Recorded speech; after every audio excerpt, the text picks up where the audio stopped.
하나님 말씀 보시겠습니다. 느헤미야 2장 10절 말씀입니다. 느헤미야 2장 10절 우리 합독하도록 하겠습니다. 시작. 호론 사람 산발락과 종이었던 암몬 사람 도비야가 이스라엘 자손을 흥왕하게 하려는 사람이 왔다 함을 듣고 심히 근심하더라. 아멘.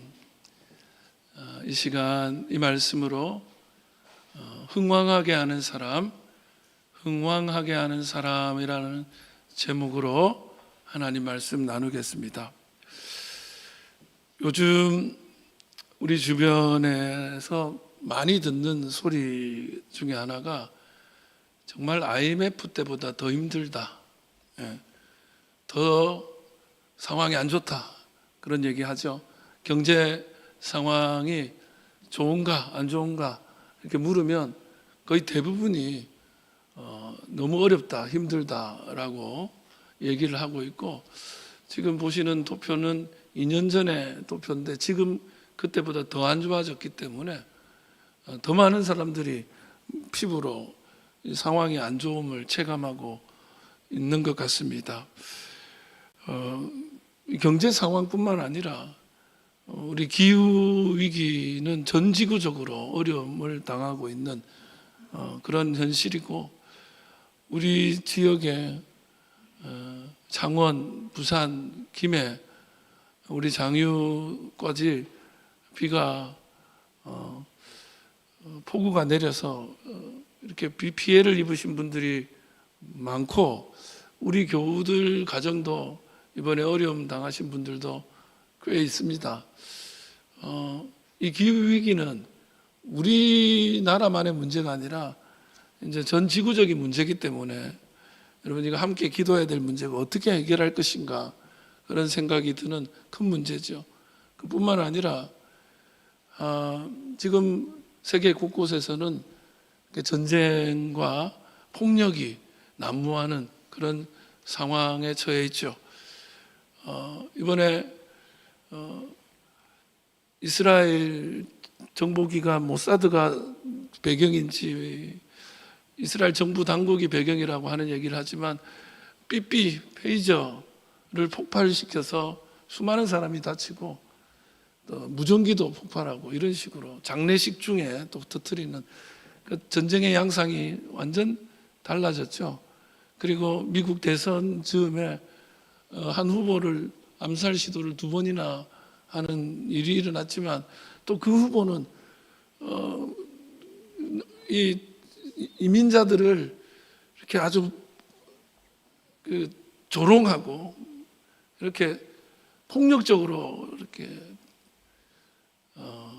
사람들에게 조롱의 대상이 되게 만들고, 그래서 나라가 정말 혼란스럽고 언제 총을 꺼내들지 모르는 그런 상황에 치닫고 있는 것이 또 미국이기도 한데, 요즘 보면은 모든 상황이 정치, 경제, 또 환경, 문화 모든 면에서 정말 힘들다는 생각을 하고 있는데요.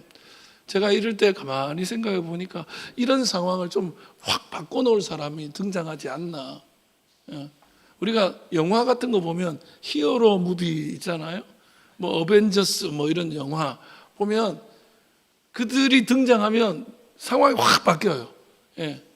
이제 망하는 중에 영웅들, 히어로들이 등장, 뭐 스파이더맨, 아이언맨 막 등장하면 상황이 완전히 바뀌어져 버리는데, 제가 요즘처럼 이런 실제로 이런 히어로들이 좀 나와서 우리 경제 상황이고 우리 지구의 이 기후 문제고 이 폭력성을 띤 서로를 혐오하는 이런 상황을 좀 극복할 수 있고, 다시 평화와 삶의 일상이 그냥 안전함을 도모할 수 있는 그런 때로 돌아갈 수 있으면 얼마나 좋을까, 이런 생각을 많이 하게 됩니다. 성경에 보면 그런 히어로들이 곳곳에 등장해요. 여러분 잘 아시는 다윗이 그 아들 2대째 다윗의 아들이죠. 2대째 왕 솔로몬이 왕이 되었을 때 그 왕의 특징이 뭐냐? 솔로몬 왕의 특징이 뭐냐? 보면 열왕기상 2장에 막 나오는데 2장 12절부터 한번 읽어볼게요. 시작. 솔로몬이 그의 아버지 다윗의 왕위에 앉으니 그의 나라가 심히 뭐하다? 견고하다. 여러분, 다윗 다음 왕이 얼마나 부담되겠습니까? 예. 막 예를 들면 개척해서 큰 교회를 일구신 목사님 다음 후임 목사가 엄청 부담되는 거예요. 그래서 그냥 지금 유지만 해도 어려운 거야, 그게. 근데 그보다 더 번성하는 게 쉽지 않은데 솔로몬은 심히 견고하게 했다 이거예요. 45절, 2장 45절도 읽어볼까요? 시작. 그러나 솔로몬 왕은 복을 받고 다윗의 왕위는 영원히 여호와 앞에 견고히 서리라. 예, 46절.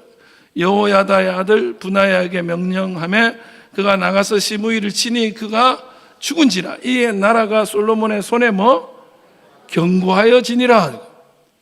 그러니까 다윗을 이어서 왕이 되었는데 그 나라를 더 견고하게 했다. 이거 쉬운 일이 아니에요. 예. 고점을 찍은 줄 아는데 더 올라가게 한다. 이게 별로 여러분 평범한 일이 아닙니다. 예. 이 견고하다는 말이 무슨 얘기냐면 히브리어로 쿤이라는 단어인데 이 성경에 자주 나오는 말이고 여러 가지로 변형되는데 하나는 뭐냐면 이게 확고하게 하고 아주 확립시키고 고정시키고 세우다는 뜻으로 해석을 해요. 그러니까 솔로몬이 왕이 돼서 그 나라를 견고하게 했다는 얘기는 확실하게 세웠다는 거예요. 예. 나라다운 나라로 확립시켰다는 거예요. 더 잘 됐다는 얘기죠. 예. 저는 우리 교회를 이렇게 견고하게 하고 여러분의 가문을 견고하게 하고 세우는 그리고 민족을 세우는 인물이 나오기를 주님의 이름으로 축복합니다. 가문에 그런 분이 나와야 돼. 나 때부터 이렇게 내리막을 걸으면 안 되잖아. 견고해지는 솔로몬 같은 인물이 되십시오. 근데 여기 또 그런 인물이 있어요. 이제 조금 더 차원이 좀 달라요. 여러분 잘 아시는 요셉입니다. 창세기 39장 2절 시작. 여호와께서 요셉과 함께 하심으로 그가 형통한 자가 되어 그의 주인 애굽 사람의 집에 있으니 그랬어요. 여러분 요셉이 하나님이 함께해서 형통했는데 결국에 뭐예요? 종이야. 뭐가 앞뒤가 좀 안 맞잖아요. 그래서 사실은 이 형통한 자가 되어라는 말의 원어가 뭐냐면 마찔리아흐예요. 히브리어로 마찔리아흐. 이 말은 짤라흐라는 단어의 사역 동사야. 사역 동사. 어려운 얘기 같지만 여러분 사역자 아시죠? 사역자는 무슨 일을 하는 거잖아요. 그 짤라흐라는 동사의 사역 동사라는 얘기는 이 짤라흐가 성공하다, 형통하다는 뜻이거든. 사역을 해야 이 단어가.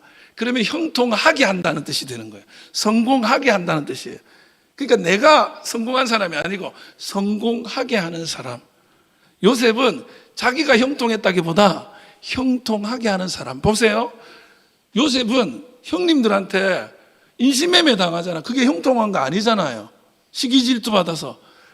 그런데 그가 종으로 팔려간 집에 종인데 그가 종 되고 나서부터 그 집이 형통했더라. 그가 그 살림을 맡은 다음부터 그 집이 더 형통했더라. 그리고 이 보디발의 아내가 이제 누명을 씌우죠. 유혹을 했다가 실패하니까 오히려 누명을 씌워가지고 요셉이 어디 갇힙니까? 감옥에 갇히잖아요. 이게 형통한 거예요? 아니잖아요. 그런데 그 감옥 안에 아주 높은 관료 두 사람이 있는데 이 관료 두 사람이 요셉을 만나서 어떻게 되냐? 꿈 해석을 잘해줘가지고 형통하게 돼. 그리고 요셉이 나중에 어떻게 돼요? 애굽의 총리로 발탁되잖아요. 성경에 보면 요셉이 애굽의 총리가 된 다음부터 애굽이 형통했더라요. 결국에 요셉의 가족들이 야곱의 자손들이 기근이 와서 위험했을 때 요셉 때문에 어떻게 돼요? 형통해지는 거예요. 요셉 같은 사람이 되시기를 바라요. 내가 잘 먹고 잘 사는 것보다 더 중요한 거는 요셉처럼 형통하게 하는, 다른 사람을 잘 되게 하는 사람, 가문을 빛내는 사람, 교회를 부흥케 하는 사람, 나라와 민족을 세우는 요셉 같은 인물이 나오기를 주의 이름으로 축원합니다. 제가 오늘 히어로 솔로몬, 요셉 같은 사람 기대하다가 요즘 우리가 개척교회 하듯이 하자 뭐 이런 마음으로 시작했는데 요즘 새벽기도회가 우리 이제 목장 예배도 드리지만 생명의 삶이 느헤미야를 보기 시작해요. 뭐 짠 것도 아니야. 느헤미야는 무너진 성벽을 세우는 스토리예요. 제가 그 느헤미야를 보면서 딱 본 게 있는 거예요. 느헤미야가 히어로였구나. 느헤미야가 그런 사람이었구나를 알게 됐어요. 그래서 지금 한 몇 주 느헤미야를 잠깐씩 볼 텐데, 느헤미야가 어떤 사람이에요? 느헤미야는요, 바사, 그러니까 페르시아, 지금 미국 같은 세계 최강대국의 최고 권력자예요. 왕 다음이야. 왕의 술 맡은 관원인데, 사실은 이게 무슨 얘기냐면 고대 왕들은 독살 당해서 죽습니다. 술에 독을 타가지고. 그래서 이 술을 먹어도 되는지를 먼저 먹어보는 사람은 자기가 제일 믿는 사람이에요. 그래서 왕이요, 이거 먹어도 됩니다 하고 딱 주는 거예요. 그러니까 왕에게 가장 신뢰를 주는 최측근 있는 사람이 느헤미야예요. 성공했죠. 근데 이 사람이 그걸 다 버리고 예루살렘 다 무너진 이스라엘 땅에 와가지고 성벽을 재건하기 시작합니다. 그리고요, 여러분, 이 성벽 재건은 불가능이라고 했어요. 142년 동안 먼저 돌아갔던 사람들이 못 세웠어요. 방해를 하도 받아가지고 하려고 하면 그냥 안 되는 거야. 그런데 느헤미야가 돌아가자마자 52일 만에 할렐루야 성벽을 싹 세우는 거예요.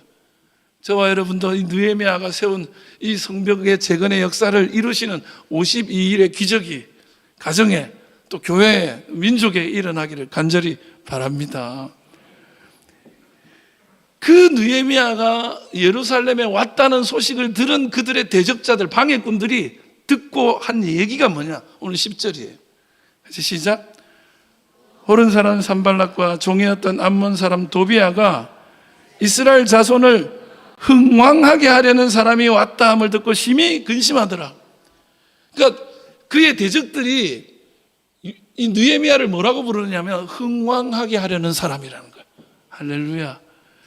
예, 그 사람이 왔다는 소리를 듣고 근심했다 이거예요. 그래서 이 느헤미야의 별명은 흥왕케 하는 사람. 이 흥왕하게 하다 할 때 흥왕하다는 제가 자주 얘기하는 단어예요. 히브리어의 토브라는 단어예요. 제가 말씀드렸잖아요. 토브는 제일 좋은 단어 여기 다 있다고.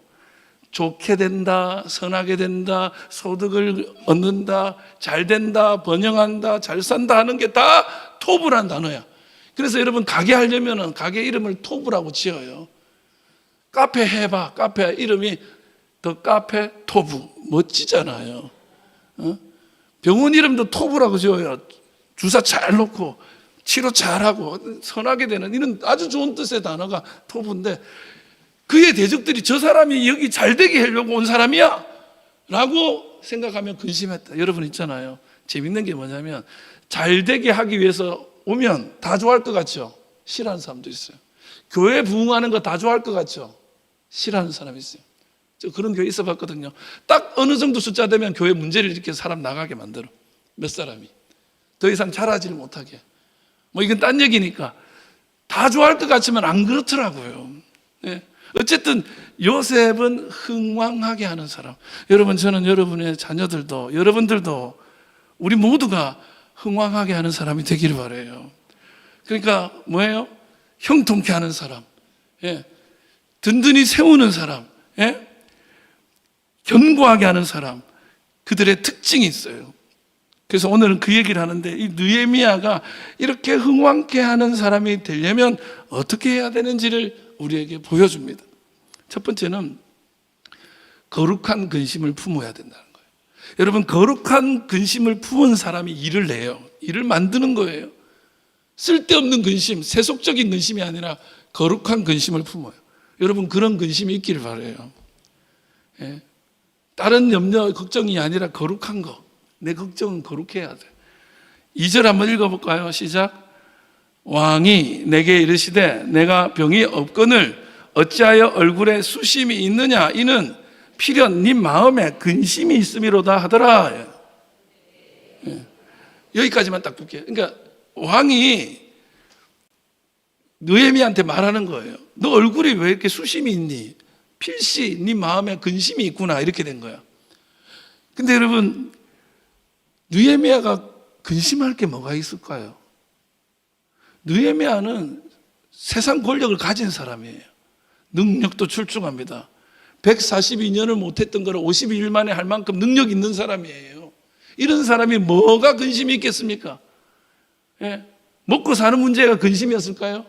아닙니다. 그는 고향 땅에서 들려오는 소식, 이 고향 땅이 성도 제대로 못 짓고 망해가지고 사람들이 돌아갔지만 거지처럼 산다는 얘기를 들은 거예요. 너무 속상한 거예요. 나는 잘 먹고 잘 사는데 그들이 그런 삶을 살고 있다는 게 너무너무 근심이 되는 거예요. 여러분 있잖아요. 고대사에 왕을 이렇게 시중드는 신하들이 얼굴을 찡그리고 있다는 건 말이 안 되는 거예요. 그래서 왕을 시중드는 느헤미야도 왕 앞에 나올 때는 언제나 웃는 얼굴, 밝은 얼굴이어야 했어요. 그래서 늘 그렇게 있죠. 여러분 직장인이 직장 생활하는데 집에서 조금 안 좋은 일이 있다고 교회래. 저한테 교회가 직장인가? 직장 와가지고 인상 쓰고 있고 이러면 안 되듯이 왕 앞에 신하가 얼굴 인상 쓰고 있으면 안 되는 거예요. 또 그거는요 왕을 무시하는 행동이 돼서 진노의 대상이 돼요. 근데 느헤미야가 그렇게 웃는 얼굴로 있던 느헤미야가 오늘따라 수심에 가득 차 있는 거예요. 그래서 그걸 보고 너 무슨 문제가 있니? 마음에 근심이 있구나 이렇게 묻는 거예요. 여러분은 어떤 근심 가지고 있어요? 저는요 설교 준비할 때 설교를 잘해야지, 야 기록 이 역사에 남는 설교를 해야지 이런 근심을 할까요? 아니에요. 제가 토요일 밤은 너무너무 길어요. 잠도 안 와요. 계속 깨요. 이 말씀이 하나님의 뜻이 전해지는 말씀이어야 되는데 이 말씀이 누군가에게 하나님의 뜻으로 받아들이는 은혜의 말씀이어야 되는다는 근심 때문에 잠을 못 잡니다. 그리고요 여기 올라올 때 그냥 올라오는 것 같죠? 얼마나 무서운 줄 아십니까? 예. 그런 근심이 있는 거예요. 교회가 이번에 비가 왔잖아요. 그러면 어떤 분들은 교회 괜찮습니까? 물어보는 분들이 있어요. 근심이 조금 다르잖아요. 예. 여러분 흥황하게 하는 사람은 남다른 눈물이 있는 거예요. 괴로움이 남달라요. 다른 사람들은 먹고 사는 문제로 내 삶이 아파트 가격이 땅값이 월급이 걱정이고 근심인데 흥황케 하는 사람은 거룩한 근심을 가지는 거예요. 우리나라의 위인 중에 위인 누구예요? 이순신 장군. 이순신 장군은 임진왜란 때 나라를 지켜야 되는 큰 사명을 가졌지만 적의 해군은 너무나 많고 배도 비교할 수 없을 만큼 많은 배들이 수적으로 상대도 안 되는 그런 배들을 끌고 일본군이 쳐들어왔을 때 얼마나 이 상황에서 이걸 이겨내야 된다는, 우리 조국을 지켜야 된다는 그 마음이 있었겠어요. 그래서 잘 아시듯이 시를 짓잖아요. 한산섬 달 밝은 밤에 수로에 홀로 앉아 긴 칼 옆에 차고 깊은 씨름하는 자에 어디서 일송호가는 남의 애를 끝나니. 그래요. 깊은 씨름이 있는 거예요. 애간장이 타는 거예요. 녹는 거예요. 왜? 자기 안위가 아니라 나라의 안위가 너무너무 걱정되는 거예요. 저 큰 대군을 어떻게 이길까 하는 걱정 근심으로 잠을 못 이루는 거예요. 예? 여러분 그런 거룩한 근심이 여러분 창자를 이렇게 막 창자를 쥐어짜는 듯한 고통으로 다가온 적이 있습니까? 여러분 찬양팀이 찬양을 하고 성가대가 성가를 하고 헌신된 사람들이 헌신을 하는데 여러분 그것이 내가 잘하고 잘 뽐내고 내가 멋지게 보이려고 하는 것은 잘못된 근심이에요. 잘 볼까? 잘할까? 하나님이 정말 기뻐할까? 하나님이 정말 받으실까? 이런 근심. 여러분 지금 무슨 근심 가지고 있어요? 뭐 일이 좀 안 풀려서 막 근심돼요? 조금 바꿔보십시오. 거룩한 근심으로. 고린도후서 7장 10절 한번 봅시다. 시작. 하나님의 뜻대로 하는 근심은 후회할 것이 없는 구원에 이르게 하는 회개를 이루는 것이라. 하나님의 뜻대로 하는 근심, 그건 후회할 게 없어요. 세속적 근심은 늘 후회됩니다. 11절도 읽어볼까요? 시작. 보라, 하나님의 뜻대로 하게 한 이 근심이 너희를 얼마나 간절하게 하며 얼마나 변명하게 하며 얼마나 분하게 하며 얼마나 두렵게 하며 얼마나 사모하게 하며 얼마나 열심히 있게 하며 얼마나 벌하게 하였는가. 하나님의 뜻대로 하는 근심은 사람을 도전하는 거예요. 마음에 열심도 있고, 어떤 사람은 막 마음에 분이 일어나, 어떤 사람은 너무 부끄러워, 어떤 사람은 열심을 내고 싶어. 그 근심은 사람을 변화시키는 거예요. 여러분, 유대 격언에 당신이 죽으면 벌레가 먹고 당신이 살아있을 때는 근심이 먹는다, 이런 말이 있어요. 성경에 근심하지 말라 했잖아요. 그 근심은 세속의 근심이고 그 근심은 나를 먹어. 근심이 나를 뜯어먹어요. 그래, 근심이 있으면 사람이 막 피골이 상접해져. 근데 그런 근심은 나를 죽이지만 거룩한 근심은 나를 살리고 공동체를 살리는 거예요. 우리가 총동원 전도주일 말씀 나누고 있죠. 우리 교회 역량을 총동원해서 전도하자는데, 이번에 컨셉이 뭐예요? 우리 교인들, 장기 결석자들 다 모시고 오자. 우리 가족들 한번 모시고 오자. 전도도 해야죠. 근데 이럴 때 이런 근심이 있어야 돼. 아, 그분이 안 보인다. 아, 그분은 어떻게 됐나? 그런 근심이 있어야 되는데, 남이 안 보이든지 말든지 나만 잘 먹고 잘 살면 되거든. 내 문제만 근심이거든. 여러분, 그러니까 내 인생이 힘든 거예요. 우리 교회에 흥왕케 하는 사람은 어떤 사람이냐? 근심이 차원이 달라져요. 그래서 고린도서 11장 28절에 사도 바울이 이렇게 얘기합니다. 이 외의 일은 고사하고 아직도 날마다 내 속에 눌리는 일이 있으니, 뭐죠? 그 모든 교회를 위하여 염려하는 거죠. 사도 바울은 자기도 지금 쫓기는 신세고 막 자기를 죽이겠다고 기세등등한 40명의 살인자들이 또 달려들고 감옥에 갇히고 했는데, 그 근심은 다른 게 아니야. 다른 교회들. 예. 여러분, 느헤미야나 바울이나 사람이 살리는 사람으로 살았잖아요. 흥왕케 하는 사람으로 살았잖아요. 그들이 가지고 있는 염려와 근심과 마음이 달랐던 거예요. 여러분, 내 발등에 불 끄느라고 살다가 인생을 마감하시겠습니까? 아니면 거룩한 일을 이루시며 살아가시겠습니까? 근심이 달라져야 돼요. 예?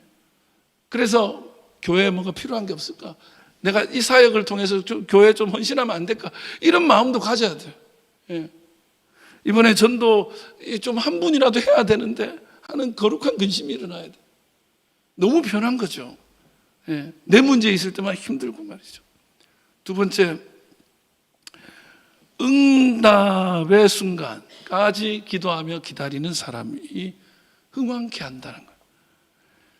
희망이 익을 때까지, 희망이 결실할 때까지 내 희망의 기도가 응답될 그날까지 기다리고 기도하는 사람이 일을 냅니다. 그런 사람이 일을 만드는 거예요. 자, 오늘 보세요. 1절 한번 읽어볼게요. 시작. 아닥사스다 왕 제20년 니산 올해 왕 앞에 포도주가 있기를. 이제 됐어요. 자, 수심이 가득한 모습까지 나오잖아요. 근데 이때가 언젠지 보세요. 아닥사스다 왕 제20년 니산월이라고 했죠. 그죠? 그러니까 이때 얼굴에 수심이 있는 걸 왕이 보고, 너 왜 근심하고 있니? 그러다가 일이 시작된 거야. 그러면서 나 소원이 있는데요, 저기 예루살렘에 돌아가고 싶어요. 거기 성벽을 짓고 싶어요. 이렇게 시작이 되는 거예요. 이게 응답이 되는 거예요. 여기가 역사가 이제 시작되는 거예요. 근데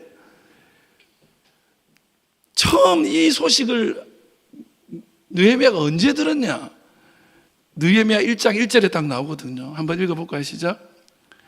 하가라의 아들 느헤미야의 말이라. 아닥사스다 왕 제20년 기슬루월에 내가 수상궁에 있는데, 이 조국에 대해서 얘기 들었던 시점이 언제냐? 아닥사스다 왕 20년 기스루월이라는, 그러니까 같은 해라는 거죠. 근데 기스루월은 몇 월이냐? 우리로 치면 11월이나 12월 초예요. 그리고 니산월은 언제냐? 우리로 치면 4월쯤입니다. 예, 4월. 그러면 한 5개월이 거친 거예요. 처음 이 소식을 듣고 그때부터 기도하거든요. 뭐 한 거죠? 5개월 동안 기도하면서, 늘 기도하면서 때를 기다리고 응답을 기다리고 있었던 거예요. 여러분, 기도하면 하나님이 응답하실 것을 기다리면서 사모하면서 그 시간을 보내가야 돼요. 그냥 기도하고 그 다음날 응답 안 되면 안 되는가 보다가 아니고, 적어도 5달, 어떤 분은 1년, 어떤 분이 10년 저분 전도를 위해서 기도하는 거죠. 저분이 내가 한번 보자 했더니, 교회 오래 했더니 안 온다고 그냥 포기하는 게 아니라 계속 기도하는 거예요. 충분히 기도했습니다. 그랬더니 오늘 2장 1절에 니산홀에 왕이 내 얼굴을 딱 본 거야. 너 왜 그래? 그래서 시작된 거예요. 여러분, 기도는 충분히 해야 되고 충분히 사모하면서 기다려야 돼요. 한국 사람한테 제일 안 맞는 거야. 한국 사람들이 이게 좀 안 돼. 우리나라 사람의 특징이 뭐죠? 빨리빨리 그 청년의 사역할 때 제 비전이요, 모토요, 목회 전략이 빨리빨리예요. 빨리빨리 이거 막 하면 애들이 군인같이 행동하게 만들었는데, 우리나라 사람들은 못 기다려요. 그 엘리베이터 수리 업체들이 조사를 했는데, 엘리베이터에 늘 고장이 나는 게 뭐냐면 닫힘 버튼이라는 거예요. 자동으로 닫히잖아요. 그 자동으로 닫히는 거를 못 기다려가지고 닫힘을 계속 누르다 보니까 그 수많은 버튼 중에 닫힘 버튼이 늘 고장. 우리 교회도 그랬잖아. 그렇게 기다리는 거예요. 미국 사람이 우리나라 사람 보면서 제일 이해 안 되는 것 중에 하나가 그거였대요. 1등이 그거였대요. 커피 자판기에 손 집어넣고 기다리고 있는 거. 아니, 이거는 좀 이해가 안 돼. 누르면 자동으로 닫히는 것보다 빨리 닫히긴 하잖아. 근데 자판기에 손 넣는다고 더 빨리 나오진 않거든. 근데 그러고 있다는 거야. 그리고 우리나라 사람들 보세요. 인스턴트, 우리 라면이 빨리 먹는 거잖아요. 근데 그것도 싫어가지고 3분 라면 만들잖아. 예? 김밥도 삼각김밥 만들어가지고 편의점에 그냥 바로 한 번 딱 하면 쫙 열리는. 외국 사람이 그거 보고 기절하더라고. 우리나라 사람은 뭐든지 빨라야 돼. 그래서 신앙생활도 인스턴트로 하는 분이 있어. 한번 해보고 기도해보고 안 되면 아니, 안 되는가 봐. 못 기다리는 거예요. 하나님 내 기도 안 들어. 여러분, 기도한다는 건 뭐냐면 희망을 가지고 기다린다는 거예요. 하나님의 응답의 때를 기다린다는 거예요. 내가 하나님 믿기 때문에, 하나님의 때에 주실 줄 믿기 때문에. 여러분, 커피 자판기 앞에서 손 안 집어넣고 있는다 해서 커피가 나올 거를 못 믿는 게 아니에요. 믿으니까 기다리는 거예요. 하나님은 응답의 때를 주십니다. 근데 왜 기다리게 하냐? 그 기다림 가운데에 하나님이 저와 여러분과 교제하기를 원하는 거예요. 하나님이 더 하나님께 가까이 오기를 원하는 거예요. 그래서 여러분, 흥왕케 하는 사람은 뭐냐면 능력이 있어도, 보세요, 느헤미야가 능력이 있다니까요. 제가 말씀드렸지만 얼마나 일을 잘하겠어요. 그러니까 이방 사람이, 그 민족 사람이 아닌데 그 대제국의 2인자가 되냐고요. 능력이 출중한 사람입니다. 그 성벽 하나 짓는 건 그 사람한테 아무것도 아니에요. 52일, 그것도 그 사람한테 길었을 수도 있어. 마음 먹으면 더 빨리 할 수도 있는 사람이에요. 근데도 기도하는 거예요. 그리고 하나님의 때를 기다리는 거예요. 우리가 왜 안 되냐? 능력이 좀 있으면 능력 믿고 설치고, 기도 좀 한다는 사람들은 기도 한 번 해보고 하나님은 응답 안 하나 봐, 이건 아닌가 봐, 포기해버리고. 이게 안 되는, 기다릴 줄 알아야 돼. 여러분 보세요. 내가 그럴 리는 없지만 우리 교회 재벌 가문에 회장님이 나왔다고 생각해 보세요. 그 아들이 같이 나오겠죠. 왜 같이 나올까? 아버지 유산 상속받아야 되니까. 그러면서 아들은 늘 생각, 아버지가 빨리 유산을 상속하게 해주지 않나? 빨리 주기를 바라겠죠. 근데 아버지는 뭘 바라겠어요? 그냥 아빠 유산 받으려고, 잘 보이려고 교회 따라 나오는 게 아니라 깊은 신앙을 가지고 이 유산을 상속받을 만한 사람이 되어서 내가 이룬 이 가문도 그리고 기업도 잘 경영하기를 원하죠. 하나님도 우리에게 그걸 원해요. 얼른 주는 게 중요한 게 아니라 하나님이 우리가 그만한 사람이 되기를 원하시는 거예요. 그래서 여러분, 기도할 때는 하나님의 때를 믿고 그 때에 맞는 사람으로 자라는 여러분 되시기를 주의 이름으로 축원합니다. 이런 사람이 흥왕케예요. 능력 있는 사람 자기 혼자 잘 되고 말죠. 기도하는 사람은 살리는 사람, 흥왕케 하는 사람이 됩니다. 마지막으로 기회가 왔을 때 붙잡는 사람이요. 기도도 하고 거룩한 근심도 가지고 했는데 기회를 못 잡아요. 때가 왔는데 주저하거나 아이고 지금 하나님 저는 아직 준비가 안 됐네요. 이러다가 놓치는 사람이 너무 많습니다. 하나님의 음성이 내게 들려져서 가슴이 두근두근 하는데 그때 기회를 못 잡는 사람도 있는 거예요. 4절 한번 읽어볼까요? 왕이 내게 이르시되 그러면 네가 무엇을 원하느냐 하시기로 내가 곧 하늘의 하나님께 묵도하고 내 얼굴을 보고 이게 위험한 순간이거든요. 왕이 어떤 반응을 보일지 무엄하다. 너 어느 안전이라고 인상 쓰고 있니? 이럴 수도 있는데 묻는 거예요. 너 근심 있네. 야 내가 뭐 해줄까? 이렇게 된 거예요. 할렐루야. 그렇게 기도하면 기다린 날이 온 거예요. 그럼 저 같으면 그러니까요. 막 우리 고향 땅이요. 이 모양 저 꼴이 되고요. 예루살렘이 완전히 무너졌는데 저 좀 짓게 해주세요. 이럴 건데 느헤미야는 뭐예요? 하늘의 하나님께 먼저 묵도하고. 묵도하고는 뭐예요? 히브리 말로 팔날 그냥 기도했다는 거예요. 기도. 근데 보세요. 그 긴박한 순간에 기도할 시간이 어디 있어요? 근데도 순간 기도하는 거예요. 잠시 눈 감고 기도하는 거예요. 뭐라고 했을까? 여기 안 나오지만 저는요. 느헤미야가 이랬을 것 같아요. 하나님 제발 이 기회를 잡게 해주십시오. 제발 반드시 이 응답을 역사로 바꾸게 해주십시오.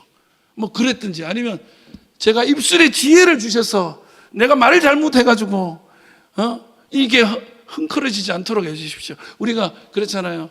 전도할 대상을 두고 계속 기도하고 있는데 이제 딱 때가 돼가지고 그 사람이 교회에서 뭐 하나 이렇게 물어서 기회가 왔어. 그래. 아유, 네가 안 와가 요새 교회 꼴이 말이 아니다. 그럼 바로 안 나오는 거야. 근데 말을 너무 잘하기 시작하는 거예요. 말을 지혜롭게 하는 거예요. 그 짧은 순간에 기도하고 나서 하기 시작하는 말들이 그냥 말이야. 기회를 잘 잡은 거예요. 여러분도 그런 기회를 잡을 수 있는 능력이 임하길 바라요. 다 기도하는 거예요. 왜 기도해요? 절대로 놓치기 싫은 거예요. 여러분 기회라는 거는 자주 오는 게 아니에요. 그리스 신화에 등장하는 인물이 있죠. 카이로스라고. 그건 기회라고도 하기도 하고 시간이라고도 하는데 그리스의 한 마을에 동상이 있었대잖아. 그 동상에 이름은 카이노스야. 기회라고 번역하고 있는데 희한하게 생긴 거예요. 앞머리가 엄청 무성해. 뒷머리는 대머리야. 발과 등에 날개가 달렸어. 왜 앞머리가 무성하냐? 내가 올 때 잘 잡으라고. 기회 올 때 잘 잡으라고. 근데 왜 뒷머리는 대머리야? 내가 지나가면 잡기 힘들다는 거예요. 그리고 왜 날개가 이렇게 달렸니? 한번 놓치면 빠르게 지나가 버린다. 다시 잡을 수 없다는 거예요. 시간도 그렇고 기회도 그렇고 놓치면 잘 안 와요. 왔을 때 탁 잡는 거예요. 그래서 5절 읽어볼까요? 시작. 왕에게 하래되 왕이 만일 좋게 여기시고 왕의 목전에서 은혜를 얻어 싸우면 나를 유다 땅 나의 조상들의 묘실이 있는 성읍에 보내어 그 성을 건축하게 하옵소서 하였는데, 여러분 기회를 딱 잡기 위해서 말을 시작하는데 시작하니까 담대하게 하는 거예요. 근데 말을 잘하는 거야. 왕이 만일 좋게 여기시면, 왕의 목전에서 은혜가 있으면 왕이 원하시면 하십시오. 이렇게 조심스럽게 하는 거예요. 그러면서 말을 얼마나 잘하냐면 이렇게, 예를 들면 예루살렘의 성이 무너져 있습니다. 거기에 성을 짓게 해주세요. 이랬으면 안 됐을 수도 있어요. 왜냐하면 예루살렘은 정치적으로 중요한 데거든요. 거기 성을 지어? 왜? 이럴 수 있거든요. 근데 이게 아니라 뭐라고 하냐면 나의 조상들의 묘실이 있는 것이에요. 내 부모들이 묻혀있는 내 고향 땅인데 거기가 이렇게 돼 있는데 그 성 건축하게 해주세요. 예루살렘이라는 말을 한마디도 안 해요. 예. 얼마나 지혜롭게 말하는지 몰라요. 계속 왕을 갖다 치하하고 왕을 높이고 그러면서 탁 기도 응답을 받게 되는 거예요. 그랬더니 허락한다는 거예요. 여러분 성공하는 사람은 기회를 남들보다 많이 가져서라기보다는 기회가 왔을 때 지혜롭게 그 기회를 잡는 사람인 거예요. 기회가 나는 한 번도 안 왔다가 아니에요. 왔는데 못 잡는 것뿐인 거예요. 여러분, 좋은 기회가 우리에게도 분명히 왔어요. 또 올 것이고요. 그런데 그때 잡느냐 못 잡느냐가 관건인데, 어떤 사람은 그 기회를 허사로 날리는 거예요. 다음에 하면 되지. 여러분, 요즘에 우리 교회가 개척교회 하듯이 하겠다. 이거 어떻게 보면 영적 기회예요. 이럴 때 같이 해보는 거예요. 내가 지금 상태가 안 좋잖아요. 해보는 거예요. 예. 아니, 제가 청년에 딱 되자마자 교회에서 교사를 하라는 거예요. 나는 아직 내 신앙도 문제 있다고 생각하는데 무슨 교사야. 그리고 그때 방송국에 막 이러면서 하고 있어서 좀 삶이 그랬어. 나는 부끄러워서 못해요. 근데 시켜서 그냥 했어. 잘했지. 인기 무지하게 많았어. 서태지와 아이들 사인 받아가 돌리고 하니까 인기가 얼마나 많겠어. 근데 처음에는 교사 같지도 않았어요. 근데 점점 교사다워지는 거예요. 그때 안 할랍니다 했으면 나 목사 안 됐을 수도 있어요. 처음 목사가 되는 길도 기회가 왔을 때 갈등하고 도망가려고 얼마나 고민했는지 몰라요.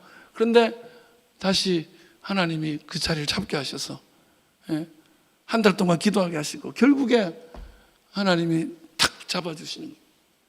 그때 제가 그때 등을 돌렸으면 어떻게 살았을까? 재밌게 살았을까요? 그건 확실한 거는 뭐냐면 여러분 못 만났을 거예요. 제가 얼마나 여러분 때문에 은혜가 있는지 몰라요. 기회를 잡지 않으면 그 기회는 다시 오지 않습니다. 시간이 지나가면 다시 오지 않듯이 여러분 기회를 잡아서 흥왕케 하는 사람 되시기를 주의 이름으로 축원합니다. 말씀 마치려고 합니다. 오늘 우리가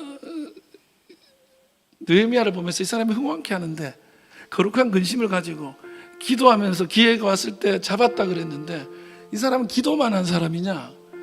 아니요. 훌륭한 사람은 뭐가 달라도 달라요. 이 사람은 기도하면서 다 준비를 하고 있는 거예요. 그때를 6절 하반절부터 8절까지 한번 읽어볼 건데요.